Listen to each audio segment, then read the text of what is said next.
Firing of the Bureau of Labor Statistics Commissioner on August 2, 2025. Trump abruptly dismissed Erika McEntarfer, Commissioner of the Bureau of Labor Statistics (BLS), after a jobs report showing slow employment growth.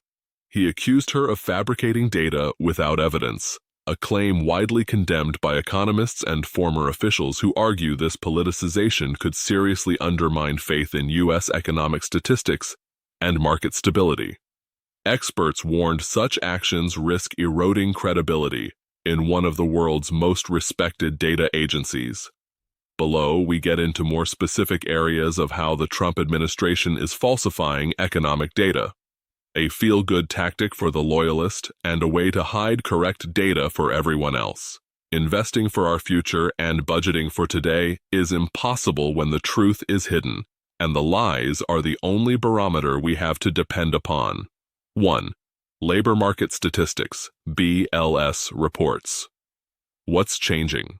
The BLS's monthly employment and unemployment figures, long regarded as nonpartisan, are now subject to leadership appointments based on political loyalty rather than technical expertise.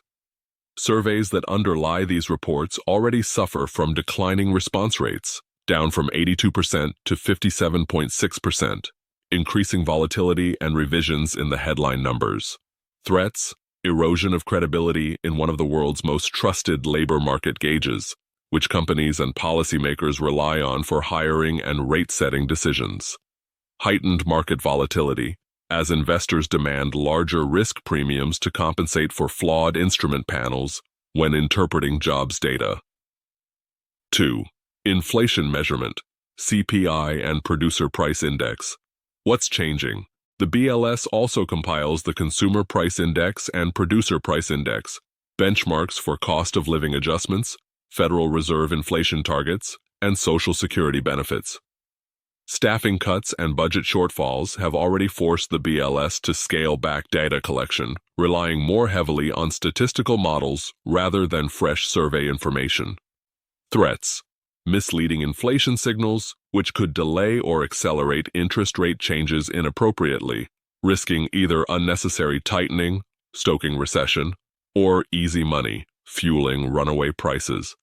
Undermined public trust in price stability measures, potentially spurring second-order effects like wage price spirals if workers and businesses doubt official CPI figures. 3rd, Federal Reserve governance. What's changing?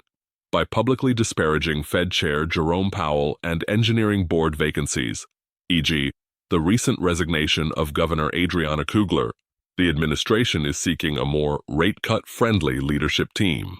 Threats: compromised central bank independence, which is crucial to anchoring inflation expectations. If markets believe the Fed must defer to political pressures, long-term borrowing costs rise and the U.S. dollar's reserve currency status could weaken. 4th, national accounts and trade data. What's changing? While less visible, the Commerce Department's Bureau of Economic Analysis, GDP trade balances, and Census Bureau, manufacturing retail data, could face similar leadership swaps or budget assaults, tilting headline growth and trade deficit figures to suit political narratives. Threats: distorted growth metrics, making it harder to gauge the true health of the economy and leading to ill-informed fiscal and monetary policies. Diplomatic friction: if adjusted trade stats are used to justify tariff escalations, it could fuel international legal disputes and market dislocations.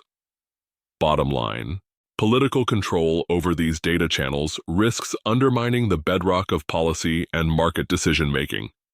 Without reliable, transparent statistics, investors face murkier risk assessments, policymakers lose their compass for calibrating interest rates and fiscal stimulus. The public may come to distrust not just one agency, but the entire system of U.S. governance.